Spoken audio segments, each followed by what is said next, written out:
ತುಂಬಾ ಇಂಪಾರ್ಟೆಂಟ್ ಇದು ಬಯೋಚಾರ್ ಅಂತ. ಯಾರು ಹೊಸಬ್ರು ಅಗ್ರಿಕಲ್ಚರಿಗೆ ಬರ್ತಾ ಇದಾರೆ, ಜೀವಾಮೃತ 9ನೇ ದಿನ 10 11ನೇ ದಿನ ಇದೆಯಲ್ಲ, ಅದರಲ್ಲಿ ಹೈಯೆಸ್ಟ್ ಮೈಕ್ರೋ ಆರ್ಗನಿಸಮ್ಸ್ ಇರುತ್ತೆ. ಅದರದ್ದು ಎಫೆಕ್ಟಿವಿಟಿ ಚೆನ್ನಾಗಿರುತ್ತೆ. 200 ಲೀಟರ್ ಖಾಲಿ ಡ್ರಮ್ಗೆ 10 kg ನಾಟಿ ಹಸುವಿನ ಸಗಣಿ, 10 ಲೀಟರ್ ನಾಟಿ ಹಸುವಿನ ಗಂಜಲ, 2 kg ಆರ್ಗ್ಯಾನಿಕ್ ಬೆಲ್ಲ, ಆಮೇಲೆ ದ್ವಿದಳ ಧಾನ್ಯದ ಹಿಟ್ಟು 2 kg. ಇದ್ರ ಜೊತೆ ನಿಮ್ಗೆ ಅನುಕೂಲ ಆದ್ರೆ ಒಂದು ಹಿಡಿ ಹುತ್ತದ ಮಣ್ಣು, ಆಲದ ಮರ ಇದ್ರೆ ಬಳ್ಳಿ ಬಂದಿರುತ್ತಲ್ಲ, ತುದಿಗಳ ಅಂಶ ಇರುತ್ತೆ, ಇಜ್ಬಿಟ್ಟು ಹಾಕ್ಬಿಟ್ಟು ಚಿಕ್ಕ ಚಿಕ್ಕ ಬಾಳೆ ಇರುತ್ತಲ್ಲ ಕಟ್ ಮಾಡ್ಬಿಟ್ಟು ಜಜ್ಜಿಬಿಟ್ಟು ಪೊಟ್ಯಾಷಿಯಂ ಜಾಸ್ತಿ ಆಗುತ್ತೆ ಅಂತ. ನೆರಳಲ್ಲಿರಬೇಕು. ಯಾವುದೇ ಸಗಣಿ ಆದ್ರೂ 1 ವಾರ ಆಗಿರ್ಬೇಕು, ಅದರಲ್ಲಿರೋ ಮೀಥೇನ್ ಅಂಶ ಹೋಗಿರ್ಬೇಕು.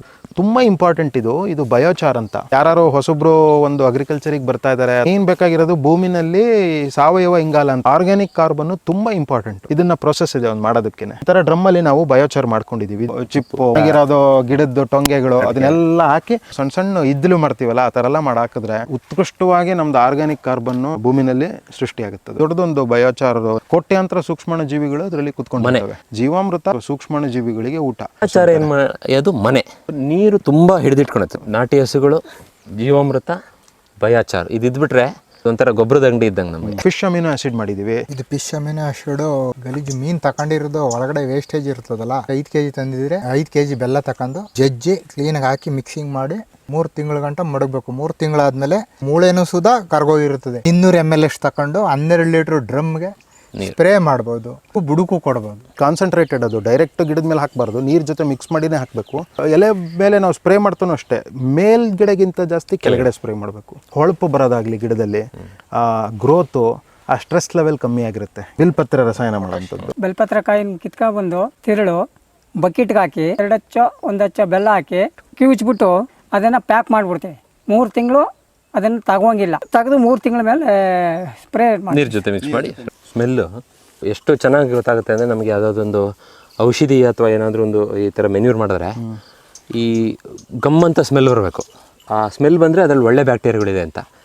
ಸ್ವಲ್ಪ ಬ್ಯಾಡ್ ಸ್ಮೆಲ್ಲು ಬರೋಕ್ಕೆ ಶುರು ಆದರೆ ಅದು ಬ್ಯಾಡ್ ಬ್ಯಾಕ್ಟೀರಿಯಾ ಶುರು ಆಗಿದೆ ಅಂತ ಯೂಸ್ ಮಾಡೋದು ಅವಾಯ್ಡ್ ಮಾಡಬೇಕು. ಅಂದರೆ ತಪ್ಪು ಅಂತ ಏನಲ್ಲ, ಬಟ್ ಏನಂದರೆ ಅದರದ್ದು ನಾವು ಏನಕ್ಕೆ ಹಾಕಿರ್ತೀವೋ ಅದರದ್ದು ಇನ್ಪುಟ್ ತೊಗೊಳಲ್ಲ ಗಿಡಗಳು. ಸೊ ಇವು ಸುಮ್ಮನೆ ನೀರು ಹಾಕಿದಾಗ ನಮ್ಮ ಮಾಮೂಲಿ ಫುಡ್ ಇದ್ದಂಗೆ, ನಾವು ತಿನ್ನೋ ಫುಡ್ ಇದ್ದಂಗೆ ಅಷ್ಟೇ. 3-4 ವೆರೈಟಿ ಇದೆ ಸರ್ ಇದು ಬೇಸಿಕಲಿ ಜೀವಾಮೃತ. ಇದರಲ್ಲೇನು ನಾರ್ಮಲ್ ಜೀವಾಮೃತ ಎಲ್ಲ ನೋಡಿರ್ತಾರೆ, ಈಗ ಎಷ್ಟೊಂದು ಕಡೆ ಗೊತ್ತಿದೆ. ನಾಟಿ ಹಸುವಿನ ಸಗಣಿ ಮತ್ತು ನಾಟಿ ಹಸುವಿನ ಗಂಜಲ, ಒಂದು 2 kg ಬೆಲ್ಲ, ನಾಟಿ ಬೆಲ್ಲ ಆದರೆ ಒಳ್ಳೆಯದು, ಮತ್ತು 2 kg ದ್ವಿದಳ ಧಾನ್ಯದ ಹಿಟ್ಟು, ಕಡಲೆ ಹಿಟ್ಟಾಗಿರ್ಬೋದು, ಆ ಥರದ್ದು ಹುಳಿ ಹಿಟ್ಟು, ದ್ವಿದಳ ಧಾನ್ಯದ ಹಿಟ್ಟು. ಜೊತೆಗೆ ನಾವೇನು ಮಾಡ್ತೀವಿ ಅಂದರೆ ಸ್ವಲ್ಪ ಈ ಬಾಳೆ, ಎಳೆ ಬಾಳೆ ಇರ್ತಾವಲ್ಲ, ಒಂದು 2 ಅಡಿ 3 ಅಡಿ ಇದ್ದು ಚಾಪ್ ಮಾಡಿಬಿಟ್ಟು ಪೊಟ್ಯಾಷಿಯಮ್ಗೋಸ್ಕರ ದಿಂಡು ಕೊಚ್ಚಿಬಿಟ್ಟು ಹಾಕ್ತೀವಿ. ಮತ್ತು ನಮ್ಮ ಜಾಗದಲ್ಲಿ ಹುತ್ತುಗಳಿದಾವೆ ಸುಮಾರು, ಹುತ್ತದ ಮಣ್ಣು ಸ್ವಲ್ಪ ಅನುಕೂಲ ಇದ್ದರೆ ಆಲದ ಮರದ ಬಳ್ಳಿ ಇರುತ್ತಲ್ಲ, ಬಳ್ಳಿ ತುದಿನಲ್ಲಿ ಎಳೆದು ಒಂದು ಚಾಪ್ ಮಾಡಿಬಿಟ್ಟು ಒಂದಿಷ್ಟು ತಗೊಂಡು ಮಾಡೋಕ್ಕೆ ಹೈಲಿ ನ್ಯೂಟ್ರಿಷಸ್, ಅದು ತುಂಬ ಒಳ್ಳೆಯದು. ಇದನ್ನು ಒಂದು 7 ದಿನದಿಂದ 9-10ನೇ ದಿನದವರೆಗೆ ಡೈಲಿ 3 ಸಲ ಸ್ಟಿರ್ ಮಾಡಿಬಿಟ್ಟು ಇದನ್ನು ನೀರು ಜೊತೆ ಮಿಕ್ಸ್ ಮಾಡಿಬಿಟ್ಟು ಫಿಲ್ಟರ್ ಮಾಡಿ ಹಾಕ್ಬೋದು. ಒಂದು ಪಾಯಿಂಟ್ ಆ್ಯಡ್ ಮಾಡ್ತೀನಿ ಇಲ್ಲಿ. ಒಂದು ಎಕ್ಸ್ಪೆರಿಮೆಂಟ್ ಮಾಡಿದ್ದಾರೆ. ಸೊ ಜೀವಾಮೃತ ಎಲ್ಲರೂ ಮಾಡ್ತಾರೆ, ಎಲ್ಲರೂ ಯೂಸ್ ಮಾಡ್ತಾರೆ. 9ನೇ ದಿನ 10ನೇ ದಿನ 11ನೇ ದಿನ ಇದೆಯಲ್ಲ, ಅದು ಅದರಲ್ಲಿ ಹೈಯೆಸ್ಟು ಮೈಕ್ರೋ ಆರ್ಗನಿಸಮ್ಸ್ ಇರುತ್ತೆ. ಅದರದ್ದು ಎಫೆಕ್ಟಿವಿಟಿ ಚೆನ್ನಾಗಿರುತ್ತೆ.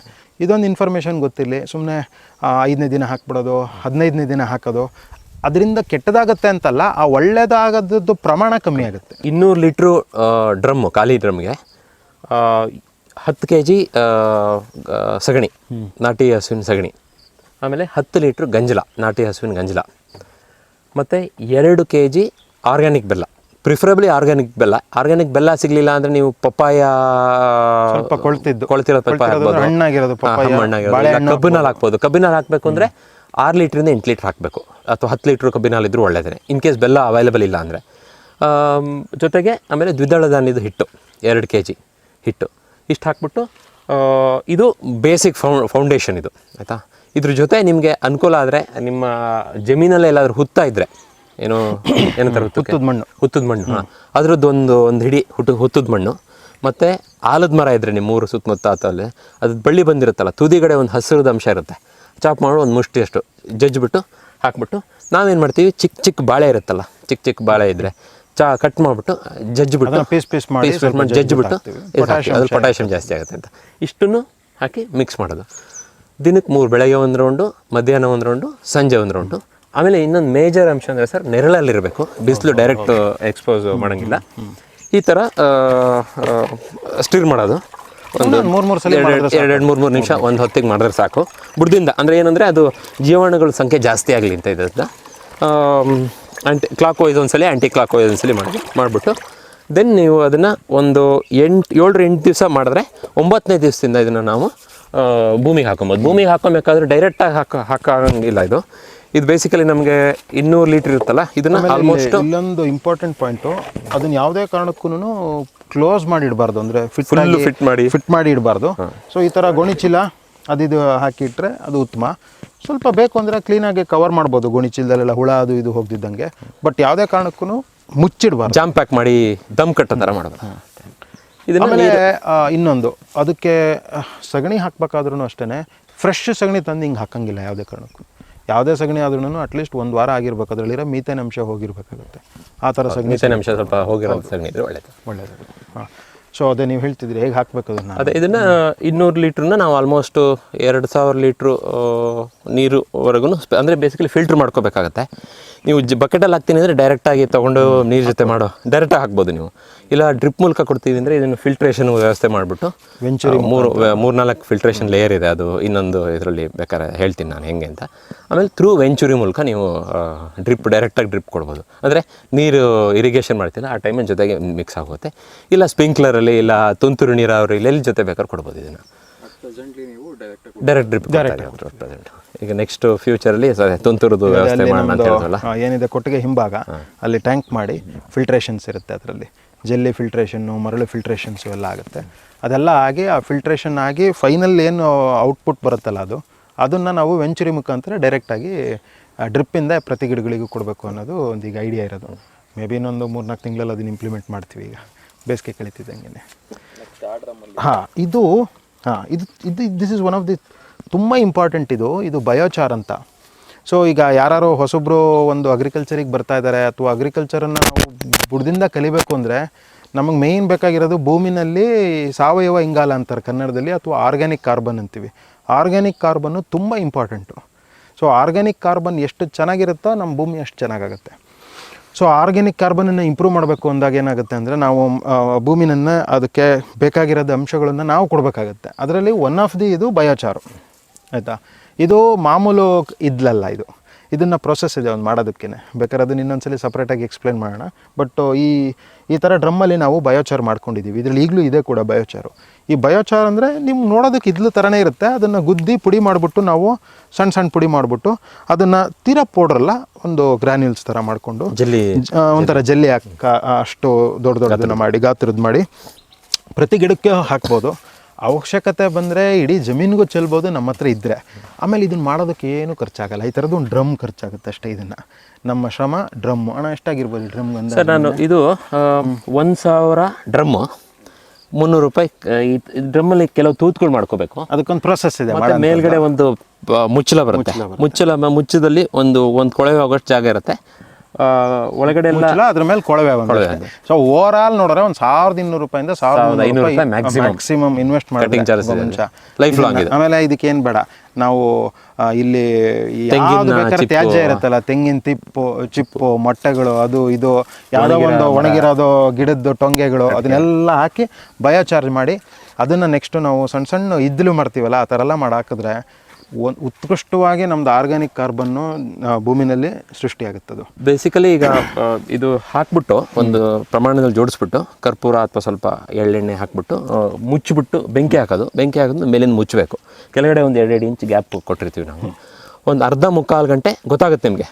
ಒಂದು ಸ್ವಲ್ಪ ನೀರು ಸ್ಪ್ರೇ ಮಾಡಿದ್ರೆ ಮೇಲೆ ಇದು ಅಡ್ವಾಂಟೇಜ್ ಅಂದರೆ ಮೇಲಿಂದ ಬೆಂಕಿ ಹಾಕ್ಕೊಂಡು ಕೆಳಗಡೆವರೆಗೆ ಹೋಗುತ್ತೆ. ಸ್ವಲ್ಪ ನೀರು ಸ್ಪ್ರೇ ಮಾಡ್ಕೊಳ್ತಿದ್ರೆ ಬೆಂಕಿಯಲ್ಲೆಲ್ಲ ಹೋಗಿದ್ದು ಅಲ್ಲಿ ಚುಂಚು ಅಂತ ಒಂಥರ ಆರಾಗೋ ಥರ ಆಗುತ್ತೆ. ಕೆಳಗಡೆವರೆಗೂ ಬೇಸಿಕಲಿ ಡೈರೆಕ್ಟಾಗಿ ಇದು ನಮ್ಮದು ಬೆಂಕಿಯಿಂದ ಉರಿಯಂಥದ್ದಲ್ಲ, ಬೆಂಕಿಯ ಶಾಖದಿಂದ ಉರಿಯದ್ದು ಅದು ಬರ್ನ್ ಆಗೋಂಥದ್ದು. ಸೊ ಅಡ್ವಾಂಟೇಜ್ ಏನು ಅಂದರೆ ಒಂದಿಷ್ಟು ದೊಡ್ಡದೊಂದು ಬಯೋಚಾರ್ ನಾವು ಇದ್ಲು ಅಂತ ಅಂದ್ಕೊಳ್ಳೋಣ. ಅದನ್ನು ತೊಗೊಂಡ್ರೆ ಲಕ್ಷಾಂತರ, ಅದರಲ್ಲಿ ಕೋಟ್ಯಾಂತರ ಸೂಕ್ಷ್ಮಾಣು ಜೀವಿಗಳು ಅದರಲ್ಲಿ ಕುತ್ಕೊಂಡಿರ್ತವೆ. ಸರಿ, ಜೀವಾಮೃತ ಹಾಕೋದ್ರಿಂದ ಈಗ ಕನೆಕ್ಟಿವ್ ಹಿಂಗೆ ಜೀವಾಮೃತ ಸೂಕ್ಷ್ಮಾಣು ಜೀವಿಗಳಿಗೆ ಅಥವಾ ಇಂಡಿಜಿನಿಯಸ್ ಮೈಕ್ರೋ ಆರ್ಗನ್ಸ್ ಅಂತ ಹೇಳ್ತಾರೆ ಇಂಗ್ಲೀಷಲ್ಲಿ, ಅದಕ್ಕೆ ಊಟ. ಇದು ಬಯೋಚಾರ ಅದು ಮನೆ.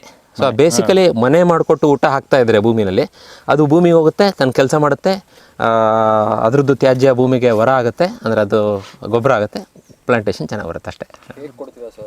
ಇದನ್ನು ನಾವೇನು ಮಾಡ್ತೀವಿ, ಇದನ್ನು ಬಯೋಚಾರ್ ತೊಗೊತೀವಿ, ಅಂದರೆ ಇದ್ಲು ತೊಗೊಂಡು ಇದನ್ನು ನಾವು ಏನು ನಮ್ಮ ಒಂದು ಬಕೆಟಿಗೆ ತೊಗೊಂಡು ಅದಕ್ಕೆ ನಾವು ಜೀವಾಮೃತ ಹಾಕ್ತೀವಿ. ಅದಕ್ಕೆ ಅವಾಗೇನಾಗುತ್ತೆ, ಜೀವಾಮೃತ ಎಲ್ಲ ಹೀರ್ಕೊಳುತ್ತೆ. ಇದ್ಲು ಏನು ಮಾಡುತ್ತೆ, ನೀರನ್ನು ಎಳ್ಕೊಳುತ್ತೆ.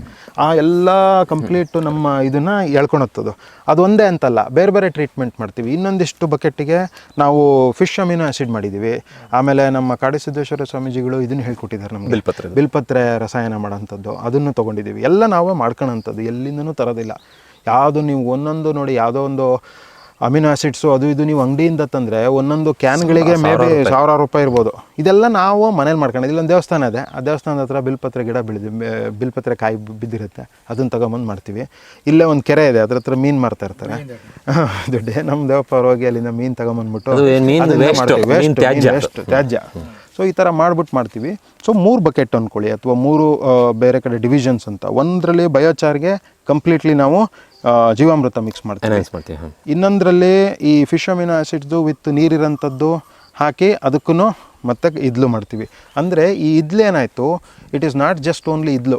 ಈ ಇದ್ಲು ಜೊತೆ ಇದರಲ್ಲಿ ನಾವು ಬೇಕಾಗಿರೋದು ಅಂಶನೂ ತುಂಬಿಸಿ ಅದನ್ನು ಭೂಮಿಗೆ ಹಾಕ್ತೀವಿ.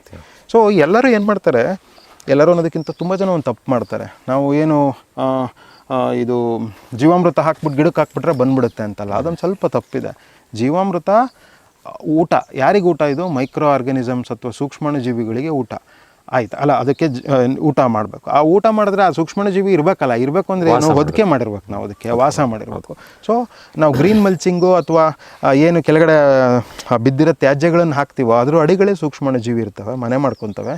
ಅದಕ್ಕೆ ನಾವು ಇನ್ನೂ ಎಕ್ಸ್ಟ್ರಾ ಪ್ರೊಟೆಕ್ಷನ್ ಮನೆ ಕೊಟ್ಟಂಗೆ ಸ್ವಲ್ಪ ಇದನ್ನು ಒಂದು ಮನೆ. ಆಮೇಲೆ ಇದು ನೀರು ತುಂಬ ಹಿಡಿದಿಟ್ಕೊಳುತ್ತೆ ಸರ್, ನೀರು ಹಿಡಿದಿಟ್ಕೊಳುತ್ತೆ. ಇಜ್ಜಲಲ್ಲಿ ಈ ಬಯೋಚಾರಲ್ಲಿ ನೀರನ್ನ ರಿಟೈನಿಂಗ್ ಕೆಪಾಸಿಟಿ ಜಾಸ್ತಿ ಮಾಡುತ್ತೆ.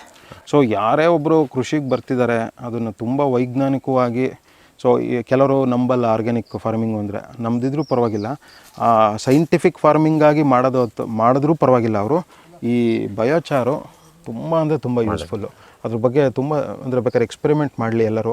ಪ್ರೂವನ್ ಸ್ಟ್ಯಾಟಿಸ್ಟಿಕಲ್ ಡೇಟಾ ಸಿಗ್ತವೆ. ಇದು ಹಾಕಿದಾಗ ಎಷ್ಟು ಇಳುವರಿ ಬಂತು, ಹಾಕ್ದಿದ್ದಾಗ ಎಷ್ಟು ಬಂತು, ಭೂಮಿ ಆರ್ಗ್ಯಾನಿಕ್ ಕಾರ್ಬನ್ನು ಎಷ್ಟಿತ್ತು, ಆಮೇಲೆ ಎಷ್ಟಾಯಿತು ಅನ್ನೋದು ಎಲ್ಲದು ಬೇಕಾದ್ರೆ ಟೆಸ್ಟ್ ಮಾಡೋಂಥ ರಿಪೋರ್ಟ್ಗಳು ಸಿಗ್ತವೆ. ದಿಸ್ ಇಸ್ ನಮ್ಮದು ರಿಕ್ವೆಸ್ಟ್. ಇದು ಎಲ್ಲರೂ ಕೃಷಿಗೆ ಬರೋರು ದಯವಿಟ್ಟು ಬಯೋಚಾರ್ ಮಾಡಿ, ತುಂಬ ಯೂಸ್ಫುಲ್. ಅದು ನಾಟಿ ಹಸುಗಳು, ಜೀವಾಮೃತ, ಬಯೋಚಾರ್ ಇದಿದ್ಬಿಟ್ರೆ ಇದೊಂಥರ ಗೊಬ್ಬರದ ಅಂಗಡಿ ಇದ್ದಂಗೆ, ನಮಗೆ ಗೊಬ್ಬರದ ಉಗ್ರಾಣ ಇದ್ದಂಗೆ.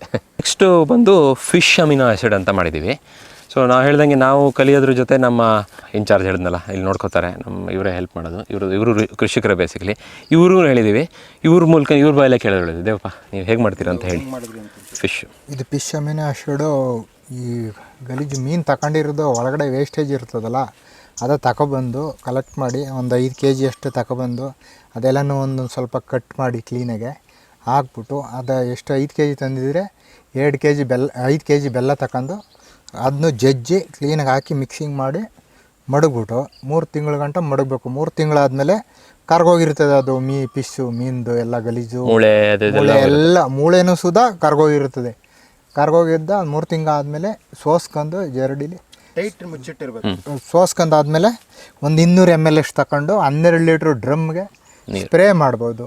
ಇಲ್ಲಾಂದರೆ 1 ಲೀಟ್ರು ತಗೊಂಡು 200 ಲೀಟ್ರ್ ನೀರಿಗೆ ಹಾಕ್ಬಿಟ್ಟು ಕ್ಲೀನಾಗೆ ಒಂದೊಂದು ಜಗ್ಗು ಬುಡುಕು ಕೊಡ್ಬೋದು. ಆ ಥರ ಮಾಡೋದು. ಆಡ್ಸೋದು ಏನಿಲ್ಲ, ಫುಲ್ ಕ್ಲೋಸ್. ಮಿನಿಮಮ್ 90 ಡೇಸ್, ನಾವು 4 ತಿಂಗಳೇ ಬಿಟ್ಟಿದ್ದೀವಿ. ಸೊ ಅದನ್ನು ನಾವು ಡೈರೆಕ್ಟ್ ಕಾನ್ಸಂಟ್ರೇಟೆಡ್, ಅದು ಡೈರೆಕ್ಟ್ ಗಿಡದ ಮೇಲೆ ಹಾಕಬಾರ್ದು, ನೀರು ಜೊತೆ ಮಿಕ್ಸ್ ಮಾಡಿನೇ ಹಾಕಬೇಕು. ಸೊ ಅದು ಹಾಕೋದ್ರಿಂದ ಏನಾಗುತ್ತೆ, ಸೊ ಈ ಗಿಡದಲ್ಲೂ ಎಲೆ ಮೇಲೆ ನಾವು ಸ್ಪ್ರೇ ಮಾಡ್ತಾನೋ ಅಷ್ಟೇ, ಮೇಲ್ಗಡೆಗಿಂತ ಜಾಸ್ತಿ ಕೆಳಗಡೆ ಸ್ಪ್ರೇ ಮಾಡಬೇಕು. ಸೊ ನಾವು ಬಯಾಲಜಿಲೆಲ್ಲ ಓದಿದ್ದೀವಿ, ಅದ್ರ ಪೋರ್ಸ್ ಎಲ್ಲ ಕೆಳಗಡೆ ಇರುತ್ತೆ, ಯಾವುದೇ ಎಲೆ ಕೆಳಗಡೆ ಇರುತ್ತೆ. ಇಲ್ಲಿ ಸ್ಪ್ರೇ ಮಾಡಿರ್ತೀವಿ ನಾವು, ಜೊತೆಗೆ ಕೆಳಗಡೆಯಿಂದ ಸ್ಪ್ರೇ ಮಾಡಿದ್ರೆ ಅಬ್ಸಾರ್ಪ್ಷನ್, ಪೋರ್ಸ್ ಎಲ್ಲ ಇರೋದ್ರೆ ಅಬ್ಸಾರ್ಪ್ಷನ್ ಫಾಸ್ಟರ್ ಆಗುತ್ತೆ. ಹಾಂ. ಸೊ ಹೊಳಪು ಬರೋದಾಗಲಿ ಗಿಡದಲ್ಲಿ, ಗ್ರೋತು, ಆ ಸ್ಟ್ರೆಸ್ ಲೆವೆಲ್ ಕಮ್ಮಿ ಆಗಿರುತ್ತೆ ಗಿಡಗಳಿಗೆ. ಗ್ರೋತ್ ಬೂಸ್ಟ್. ಸೊ ನಾವು ಅದನ್ನು ತುಂಬ ಅಬ್ಸರ್ವ್ ಮಾಡಿದ್ದೀವಿ, ಅದನ್ನು ಗ್ರೋತ್ ಬೂಸ್ಟರ್ಸ್ ಅನ್ಬೋದು ನೀವು. ಸೊ ಈಗೆಲ್ಲ ಮಾರ್ಕೆಟಲ್ಲಿ ಬೇರೆ ಬೇರೆ ಪ್ರಾಡಕ್ಟ್ಸು ಗ್ರೋತ್ ಬೂಸ್ಟರ್ಸ್ ಅಂತ ಕೊಡ್ತಾರೆ. ನಾವು ಆಮೇಲೆ ನಿಮಗೆ ತೋರಿಸ್ತೀವಿ, ನಮ್ಮದು ಕಮರ್ಷಿಯಲ್ ಬಾಳೆ ಬೆಳೆದಿದ್ದೀವಿ ಆ ಕಡೆ. ಬಾಳೆಗೂ ನಾವು ಪ್ರತಿ 15 ದಿನಕ್ಕೊಂದ್ಸಲಿ ಕೊಡ್ತೀವಿ. ಫಿಶ್ ಅಮಿನೋ ಆ್ಯಸಿಡ್ ಒಂದ್ಸಲಿ ಅದು ಬಿಟ್ಟು 15 ದಿನಕ್ಕೆ ಬಿಲ್ಪತ್ರ ರಸಾಯನದ್ದು ಸೇಮ್ ಟ್ರೀಟ್ಮೆಂಟ್ ಮಾಡಿದ್ದೀವಿ, ಅದನ್ನೀಗ ಎಕ್ಸ್ಪ್ಲೈನ್ ಮಾಡ್ತೀವಿ, ಅದನ್ನು ಕೊಡ್ತೀವಿ.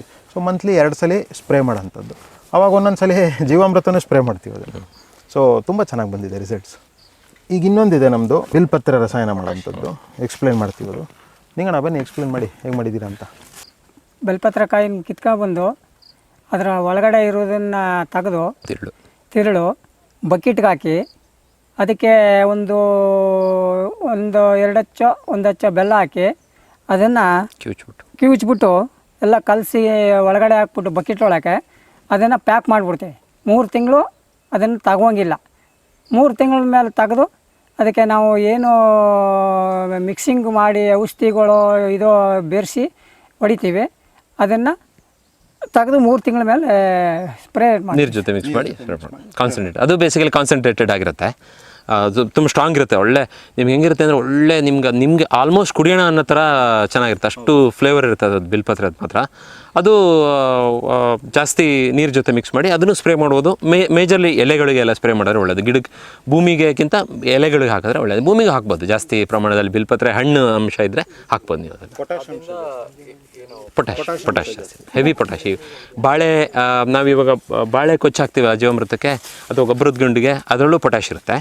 ಬೂದಿ ನಾವೇನಾದರೂ ಈ ಸುಟ್ಟಿರೋದು ಏನಾದ್ರು ಇದ್ದರೆ ಸಿಕ್ಕಿದ್ರೆ ಬೂದಿಯಲ್ಲೂ ಪೊಟ್ಯಾಶ್ ಇರುತ್ತೆ. ಇದರಲ್ಲಿ ಹೈಯೆಸ್ಟ್ ಪೊಟ್ಯಾಶ್ ಇರುತ್ತೆ. ಅದು ಫರ್ಮೆಂಟ್ ಆಗಿರೋ ಪೊಟ್ಯಾಶ್ ಜಾಸ್ತಿ ಸಿಗುತ್ತೆ ಅಂತ ನಾವು ತಿಳ್ಕೊಂಡಿರೋದು. ಯಾವುದೇ ಒಂದು ಗಿಡ ನೆಡಬೇಕು ಅಂದ್ರೂ ಫಸ್ಟಿಗೆ ಟ್ರೈ ಕೂಡ ಮಾಡೋದು.